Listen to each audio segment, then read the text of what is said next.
Mobile টুক করলে তখন running করবে।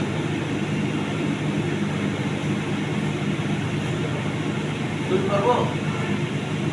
আসসালামু আলাইকুম। আজকে আমি গাবতলী স্টেশনে আসছি। ওপরে একটা মাল পাঠিয়ে দিলাম বাসের মধ্যে। তো ইন্ডিমেন্ট নেবে আমার ছোট ভাইয়েরা এখানে প্রশিক্ষণ নিচ্ছে স্টেশনে।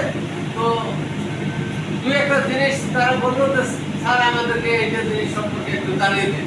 তো এইটা হলো রেডি ইঞ্জিনের একটা থার্মোস্ট্যাট ভাল্ব।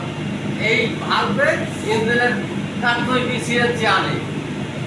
এইটা 80 ডিগ্রি পর্যন্ত ভাল্বটা বন্ধ থাকে, আর 80 ডিগ্রির পরে ভাল্বটা ওপেনিং হয়। তাহলে সবসময় এটার কাজ হলো নির্দিষ্ট তাপমাত্রায় এটা ওপেনিং হয়, আর নির্দিষ্ট তাপমাত্রায় ক্লোজিং হয়। এটা হলো থার্মোস্ট্যাট ভাল্ব। আর এই থার্মোস্ট্যাট ভাল্বের মাধ্যমে ইঞ্জিনের এফিসিয়েন্সি তৈরি করা হয়। আসসালামু আলাইকুম।